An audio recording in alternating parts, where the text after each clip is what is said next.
Waalaikumsalam. Selamat pagi. Selamat pagi Hakim. Apa khabar Hakim? Baik, sihat alhamdulillah. Hari ni hari ni apa? Hari Sabtu. Hari Sabtu. Hari Hujung Sabtu minggu 15 Januari ni banyak benda yang hari ni bermula sebenarnya Zazwani. Ya, betul. Dan seperti biasa, jam 7.30 pagi ini dalam Awani Pagi, kami kongsikan kepada anda apa yang menarik di astroawani.com dan juga antara tajuk-tajuk utama yang dijadikan sebagai tumpuan ataupun fokus sepanjang hari ini. Dan tadi Hakim dah bagi sedikit clue untuk kita kongsikan sebenarnya apa yang ingin kami bawakan. Hakim kata macam-macam yang akan start kan. Selalunya hujung minggu ni, okey, adakah hari ni Hakim dah ada plan sebenarnya? Saya ada plan tapi itulah kita hanya mampu merancang. Tuhan yang menentukan. Okey.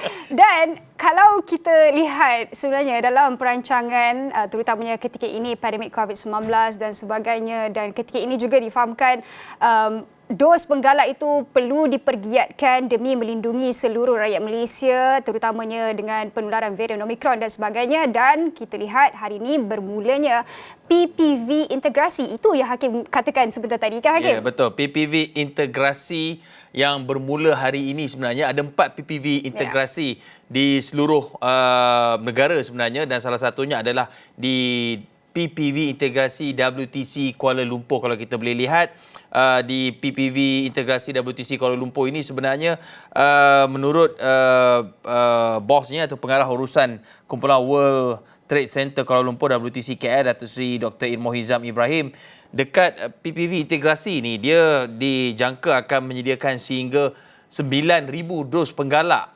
Dos penggalak apa? AstraZeneca AZ. Sebab apa? Sebab di PPV WTC KL ni jugalah, kalau kita ingat dulu berebut-rebut semua nak daftar online, nak dapatkan suntikan vaksin. Waktu itu AstraZeneca dan diberikan di WTC sebenarnya salah satu tempatnya yang kita maklum.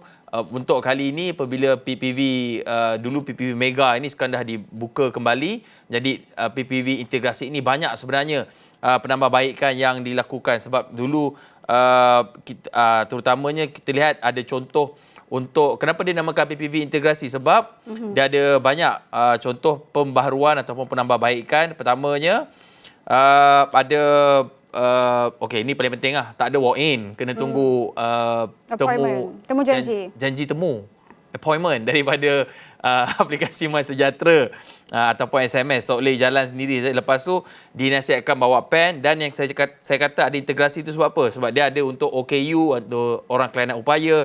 Lepas tu ada calm room ataupun untuk mereka yang mungkin ada gangguan spektrum autism, anxiety disorder, panic attack. Dia ada bilik perubatan khas untuk sebarang kes kecemasan, dan juga untuk OKU ni dia ada RAM tertentu. Maksudnya PPV WTC KL ini dia mesra OKU lah sebenarnya. Sebab tu dinamakan sebagai PPV integrasi, Sazwani. Ya, dan selain dari PPV WTC KL itu sendiri, hari ini juga akan bermula PPV di Axiata Arena Bukit Jalil dan juga di IDCC Shah Alam, dan satu lagi Dewan Soka Gakkai Klang. Rakan setugas kami akan ditempatkan di beberapa lokasi termasuklah di WTC Kuala Lumpur dan juga di Axiata Arena untuk mereka bawakan, kami kongsikan kepada anda bagaimana agaknya liputan hari ini, bagaimana agaknya situasi, adakah ia ketara perbezaannya semasa dos biasa yang diterima pada awal. Kemudian dos penggalak ini bagaimana agaknya apabila PPV ini sudah mula dibuka dan sebagainya.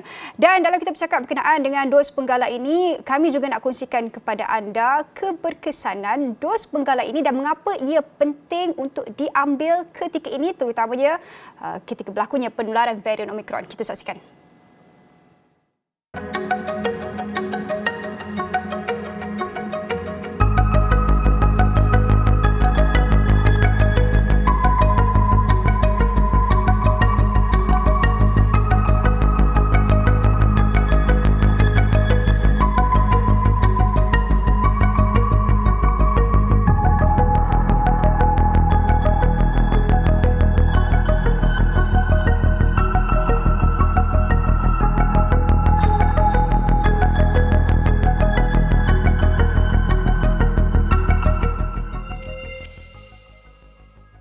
Baik, itu kebaikan mengapa penting sebenarnya dos penggalak ini, tak kisahlah apa jenis vaksin sekalipun, Pfizer ke AstraZeneca ke, yang penting anda dapatkan dos penggalak kerana terbukti data dan juga kajian dari seluruh dunia menunjukkan betapa dos penggalak ini memberikan perlindungan tambahan, meningkatkan imunisasi dan juga perlindungan terhadap varian-varian baharu seperti Omicron dan juga mungkin Delta Cron ataupun Delta. Dan seperti saya sebutkan tadi, nak pergi ke PPV integrasi ini cuma hanya boleh melalui appointment, janji temu, tapi ada klinik-klinik swasta ataupun general practitioner yang disenaraikan dalam laman Sasawang Protect Health itu, anda dapat masuk dalam waiting list untuk dapatkan vaksin anda sekiranya anda tak dapat lagi panggilan daripada melalui aplikasi MySejahtera ataupun SMS. Ya, dan itu bagaimana proses tu anda dapatkan dos penggalak. Kita juga nak lihat sedikit data yang ingin kami kongsikan kepada anda berkenaan dengan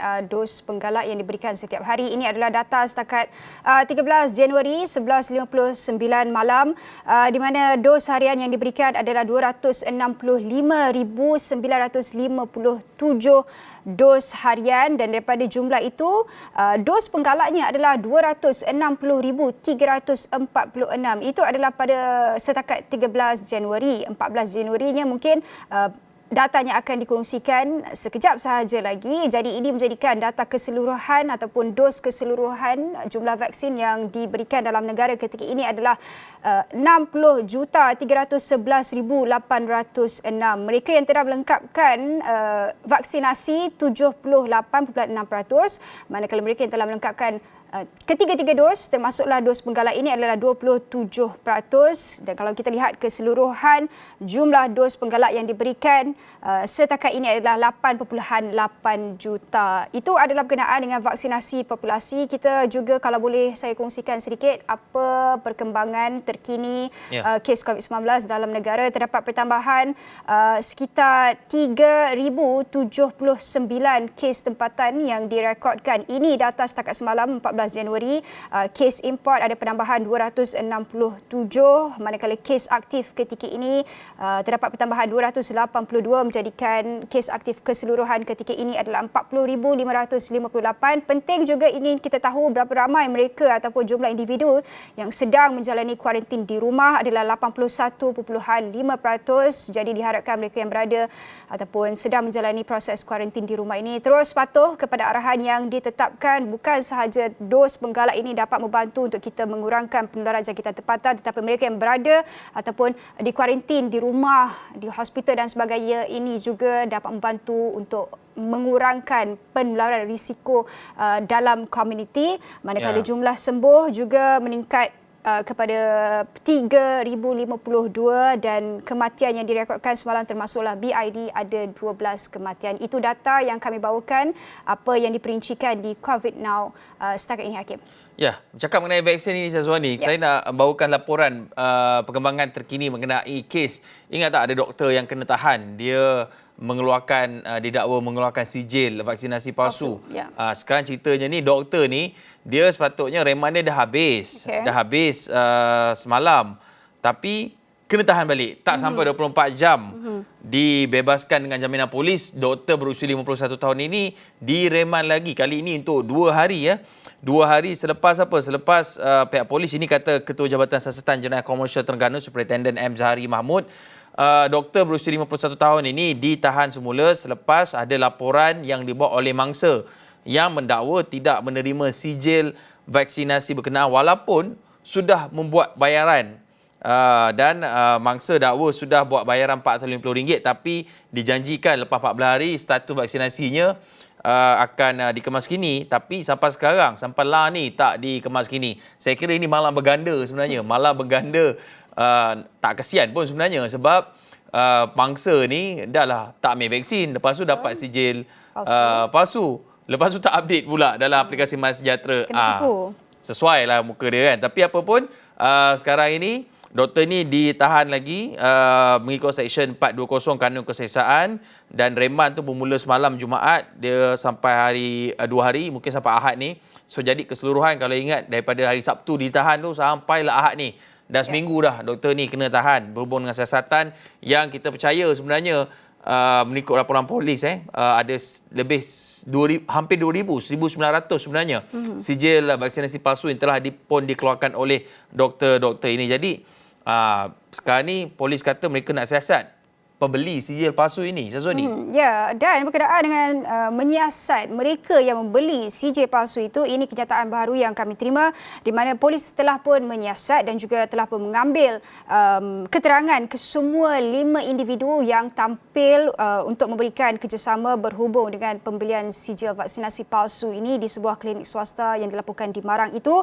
Dan apa yang dikatakan oleh Ketua Jabatan Siasatan Jenayah Komersial Terengganu, Superintendent M. Zamri Mahmud, kesemua mereka merupakan penduduk tempatan. Maksudnya mereka ini duduk berdekatan dan mereka berusia dalam kalangan 30-an, dan pihak polis telah pun mengambil keterangan 5 individu terbabit bagi membantu siasatan, dan kesemua mereka adalah dari Terengganu. Seorang daripadanya mengesyaki ditipu kerana masih tidak menerima sijil vaksinasi sehingga kini walaupun telah membuat bayaran. Itu cerita yang Hakim bawakan sebentar tadi. Kalau kita boleh recap kembali, pada Rabu lalu Ketua Polis Terengganu Datuk Rohaimi Mak Isa ada maklumkan 5 individu berkenaan itu telah pun bersetuju untuk menjadi saksi berhubung dengan kes penipuan yang membabitkan seorang doktor berusia dalam lingkungan 50 tahun ini untuk menjual sijil vaksinasi palsu. Dan antara pelanggannya, kalau kita nak recap, juga ada dari Kuala Lumpur, Pahang, Kedah dan Johor yang melibatkan lebih 1,900 sijil vaksinasi itu yang dikenakan bayaran antara RM400 hingga RM600 seorang. Sudah pun kantoi ketika ini, jadi siasatan masih lagi dijalankan. Diharapkan aktiviti ataupun penjualan tidak bertanggungjawab ini dihentikanlah serta-merta. Dapatkan sahaja vaksinasi itu, sebenarnya banyak kebaikannya, Hakim. Benda boleh bayar, kenapa nak ambil free? Itulah bagi 1,900 pembeli sijil vaksin palsu. Betul. Agak mencabar Hakim pagi ni ya. Dia macam mencabar minda sebab kadang tak tercapai di akal kita bagaimana individu ini boleh menipu untuk menyatakan mereka telah disuntik vaksin untuk memperolehi kebebasan. Sanggup lagi bayar. Ya, itulah cakap, benda boleh bayar, kenapa nak ambil percuma kan? Betul. Sedangkan berjuta lagi rakyat Malaysia mengambil vaksin secara percuma ni, dia sanggup nak bayar. Baik hatilah.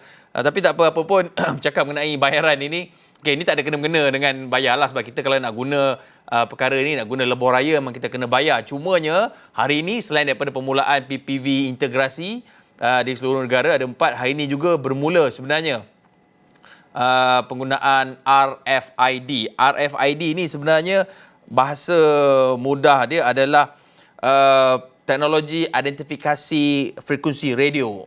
RFID ni dekat tol tu, kita lalu tu, nampak tak? Ada gambarnya, boleh tengok. Kalau kita lihat sebenarnya bermula tengah malam tadi sebenarnya pukul 10 malam, bukan tengah malam tadi. Malam ni sebenarnya. Malam ni 10 malam baru start. Bermula malam ni. Hari ni lah juga kan. Bermula malam ni dari tol Juru dekat Penang sampailah di tol Skudai dekat Johor Lebuh Raya Plus tu. Jadi dia akan guna RFID ni untuk kenderaan ringan kelas 1, maksudnya kereta kita lah, kereta persendirian lah kan, kategori kelas 1 tu. Jadi Plus kata sebenarnya mulai malam ini sekurang-kurangnya dekat setiap satu plaza tol tu akan ada satu lorong RFID di semua 83 plaza tol di sepanjang Lebuh Raya Utara, Selatan ataupun Plus. Dan kalau nak ikut sekarang ni ada 1.5 juta yang menggunakan RFID ini Tashengo untuk bayar tol sebenarnya. Dan pelekat nak pakai RFID ni, kalau kita pakai Tashengo, kita ada device itu kan yang macam besar, lepas tu dia kecil, lepas tu kejap boleh scan, kejap tak boleh scan kan. Smart Tag. Smart Tag. Tak smart pun kadang. Okey. Yelah, Smart Tag tu kena masuk Tashengo ke dalam kan. Saya tak tahu, saya naik public transport. Bagus Hakim ni.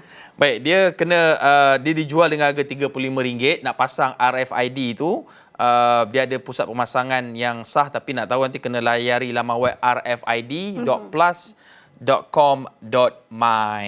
Ya, Hakim, seperti yang Hakim katakan, ketika ini Lembah Kelang banyak plaza tol yang telah pun menggunakan sistem RFID ini. Tetapi kalau kita lihat apa yang diperjelaskan oleh pihak kerajaan sebenarnya menjelang akhir tahun 2020 ini, Kementerian Kerja Raya menyasarkan 60% penggunaan RFID atau identifikasi frekuensi radio ini pada akhir 2022 ataupun akhir tahun inilah 60%. Jadi apa yang diperjelaskan oleh Timbalan Menteri Kerja Raya Datuk Arthur Joseph Kurup, kementerian juga menyasarkan untuk memberhentikan penggunaan kad Touch and Go dan juga Smart Tag itu pada penghujung tahun depan, tahun 2023. Jadi sepanjang tahun ini masih lagi boleh menggunakan Smart Tag, boleh menggunakan Touch and Go dan ketika ini dipermudahkan lagi dengan RFID.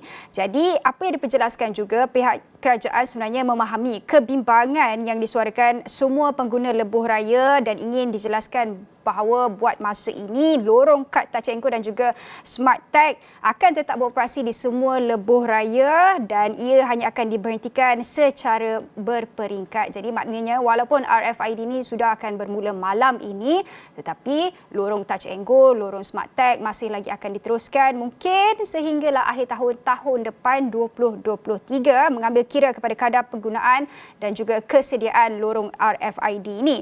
Dan ada satu lagi penjelasan yang dibawakan berkenaan dengan kos RFID itu sendiri adalah jauh lebih murah berbanding Touch and Go dan juga Smart Tag selain tidak mempunyai kos penyelenggaraan seperti menggantikan bateri sebagaimana penggunaan Smart Tag serta mempunyai kemudahan menambah nilai secara dalam talian. Ini antara isu-isu yang disuarakan oleh orang ramai berkenaan dengan tambah nilai, Touch and Go, RFID pula bagaimana kalau kita nak selesaikan masalah tu sebenarnya, Hakim?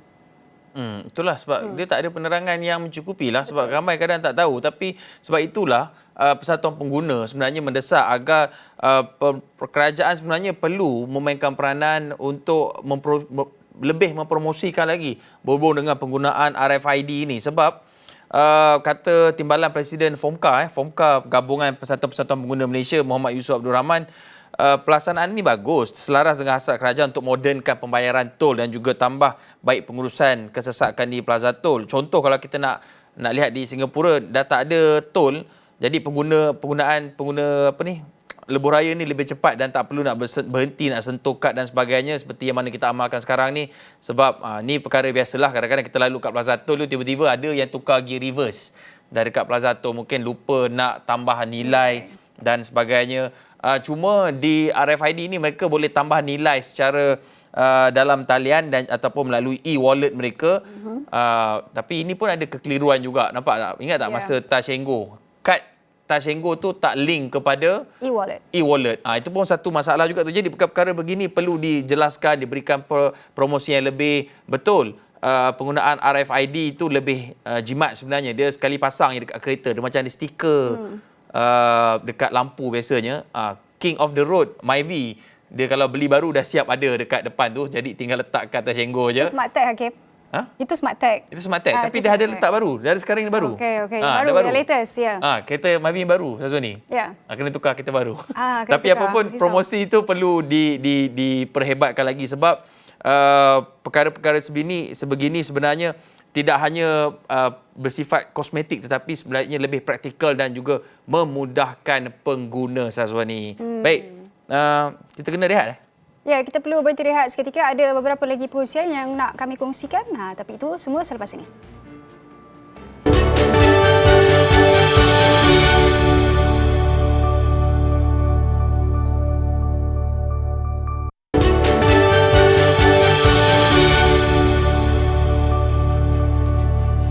Baik, bertemu kembali dalam Awani Pagi. Kita sudah membawakan apa perkara yang akan berlaku hari ini. Pertamanya pembukaan PPV integrasi 4 PPV Mega yang berada di seluruh negara. Kemudian permulaan penggunaan RFID dan ini kita nak bawakan laporan-laporan yang mungkin sebenarnya dia memang mencetuskan perdebatan terutamanya di media sosial dan sebenarnya anda juga boleh bicarakan dan fikir-fikirkan mengenai soal ini. Cerita dia macam ini. Dia cerita dia dekat dekat KL ni, dekat Selayang, ada seorang remaja ni, dia cuba curi duit tabung masjid tapi lepas tu kena tangkap dengan orang-orang masjid. Lepas tu sekarang ni dah bawa pergi court, pergi mahkamah jatuhkan hukuman denda RM4,000 dan juga penjara 10 hari terhadap remaja ni yang sebenarnya dia remaja lah, umur dia 19 tahun.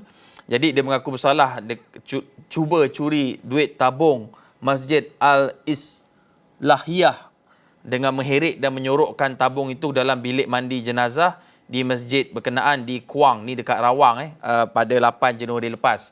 Cumanya, ini cerita yang pertama je, tapi bila dia bawa tabung masjid itu pergi ke bilik jenazah sebenarnya, dia kantoi lah dekat situ. Jadi yang jadi isu apabila orang dekat masjid tu, mungkin imam ke siap masjid ke, mereka ni menangkap remaja tu dan seolah-olah memandikan jenazah. Kalau lihat video tu agak seram jugalah sebenarnya, sebab apa, dia seolah-olah kena waterboarding. Waterboarding ni dia letak kain dekat muka, lepas tu dia ambil pipe air tu dia letak air kat muka. Macam-macam tempat lagi dilumurkan dengan kapur barus, kunyit juga kalau tak silap video tu. Saya tak tergamak nak tunjukkan video tu, tapi anda boleh saksikan sini. Cuma dia mencetuskan perdebatan sebenarnya. Satu, berkenaan dengan tindakan sendiri orang-orang dalam masjid tu, dan kedua, mungkin sedikit keterlaluan. Walaupun ada cerita-cerita lain yang menyatakan sebenarnya budak ini dia penagih dadah, mencuri dan pelbagai lagi isunya. Cuma Syazwani, penting untuk kita pertama tidak menyebarkan video-video seperti ini, Syazwani. Ya, penting seperti Hakim katakan untuk hentikan penyebaran video ini ketika ini. Saya kira pelbagai pihak telah menyuarakan berkenaan dengan perkara itu, termasuklah pengerusi jawatan kuasa Hal Ehwal Agama Islam, Hal Ehwal Pengguna dan Industri Halal Selangor Muhammad Zawawi Ahmad, yang turut menyatakan bahawa penyebaran video ini sebenarnya tidak membawa sebarang kebaikan kepada kedua-dua pihak. Malah ia sebenarnya lebih kepada mengundang kutukan daripada masyarakat dengan pelbagai komen-komen yang ditaburkan, terutamanya komen-komen negatif. Jadi selain menjatuhkan maruah remaja terlibat, ia juga turut memberikan persepsi buruk berkenaan dengan sikap pengurusan institusi masjid.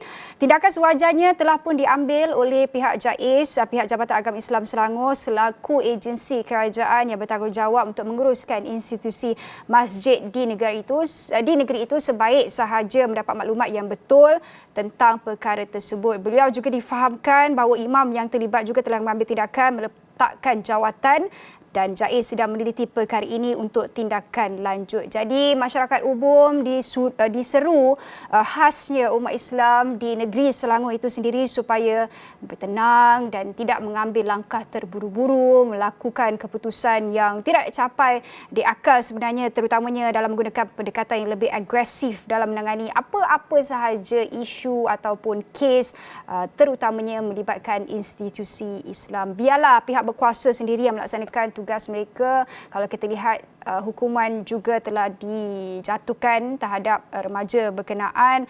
Jadi seleloknya video tersebut tak payahlah kita sebarkan lagi. Hentikanlah sahaja setakat itu, kerana hukuman yang sepatutnya telah pun diberikan kepada remaja berkenaan. Ya, cuma ia menimbulkan banyak perkara yang persepsi negatif. Pertamanya, apabila orang luar melihat dan mungkin kita sendiri mempersoalkan, adakah ini ajaran Islam yang dibawa? Sebab yang buat tu Tok Imam dekat masjid. Adakah dengan bertindak memalukan dan tindakan menghukum, mengambil tindakan sendiri itu selaras dengan ajaran Islam? Itu persoalan yang timbul. Jadi ia memberi persepsi buruk terhadap agama itu sendiri disebabkan oleh tindakan segelintir individu yang mengambil tindakan sendiri. Kita faham mungkin marah, emosi, tetapi perlu ada empati dalam mengambil pendekatan menghukum ataupun membuatkan sesuatu perkara itu tidak berulang kembali. Dan ini juga yang dipesan oleh Menteri di Jabatan Perdana Menteri yang menjaga hal ehwal agama, iaitu Idris Ahmad, yang menasihatkan agar orang ramai, termasuklah pengurusan masjid ni, untuk tidak mengambil sebarang ataupun mengenakan sebarang bentuk hukuman sendiri terhadap mereka yang disyaki melakukan kesalahan. Ini satu tindakan yang tidak wajar, kerana betul kita faham mencuri itu atas apa alasan sekalipun dilarang dalam Islam. Tak kisahlah dia kata nak belikan ubat untuk atuk dia yang kencing manis ke, nak beli ubat ataupun beli susu untuk ibu ke dan sebagainya, dia adalah perbuatan yang dilarang. dan pesalah wajar dihakimi seadil-adilnya. Tapi untuk bertindak sedemikian adalah satu yang tidak digalakkan kerana ia seolah-olah menjebakkan diri dalam sentimen tertentu apabila mengambil tindakan sendiri sehingga boleh menyebabkan kezaliman kepada orang yang disyaki melakukan kesalahan. Lagi-lagi perbuatan merakam gambar orang yang disyaki itu untuk tujuan sebaran awam juga merupakan satu perkara yang amat tidak wajar. Ini kata dalam Idris Ahmad dalam kenyataannya. Jadi beliau seru supaya masyarakat lebih cakna terhadap anggota kejiranan dan bersama mengambil peranan dalam mencegah masalah sosial yang berlaku di sekeliling, ikut peranan masing-masing tanpa melampaui had yang ditetapkan. Jadi ini sebenarnya lebih kepada empati dan bagaimana pendekatan untuk kita menangani isu-isu sosial ini sebenarnya, Syazwani. Sebab kalau tak nanti, kalau orang luar lihat, orang luar saya masukkan di sini, mereka yang mungkin menganuti agama yang berbeza melihat adakah ini ajaran Islam sebenar. Dan ini satu perkara yang memburukkan reputasi dan memberi satu imej dan persepsi yang tidak betul. Jadi mungkin tindakan imam tu sendiri letak jawatan adalah tindakan yang terbaik sebenarnya, Syazwani. Ya, dan laporan lanjut akan terus kami bawakan di astroawani.com dan juga dalam Berita Awani yang seterusnya. Tapi selain daripada perkembangan itu, kami juga nak kongsikan kepada anda satu perkongsian yang membanggakan terutamanya bagi golongan wanita yang mana pakar penyakit berjangkit Profesor Datuk Dr. Adiba Kabaruzaman berjaya untuk menempa nama dalam majalah Forbes 50 over 50 Senarai 2022 Asia. Dan kalau kita nak tahu siapa sebenarnya Profesor Datuk Dr. Adiba ini, Dr. Adiba 57 tahun, merupakan bekas dekan Fakulti Perubatan Universiti Malaya dan juga pakar dalam HIV dan AIDS. Dr. Adiba juga turut menubuhkan Pusat Kecemerlangan Penyelidikan AIDS Malaysia dan kini merupakan pengurusi Yayasan AIDS Malaysia dan Profesor Madya Tambahan di Universiti Yale. Dan juga pada tahun 2020, beliau juga dipilih sebagai Presiden Asia pertama bagi Persatuan AIDS Antarabangsa. Dan kita lihat sejak beberapa tahun lepas, 2 tahun lepas, Prof. Adiba juga ataupun Dr. Adiba juga banyak memberikan penerangan kepada kita berkenaan dengan COVID-19, kepentingan vaksinasi dan juga ada beliau turut menjelaskan beberapa sekatan yang perlu dilaksanakan dan sebagainya. Banyak laporan yang telah kami bawakan berkenaan dengan Dr. Adiba ini, terutamanya dalam kita berbicarakan berkenaan dengan penyakit berjangkit. Jadi ini pastinya adalah satu laporan yang amat membanggakan buat wanita. Okay? Dan sekian saja Awani Pagi. Saya Akil Rahman. Saya Nur Syazwani Safir Syam. Kita jumpa lagi.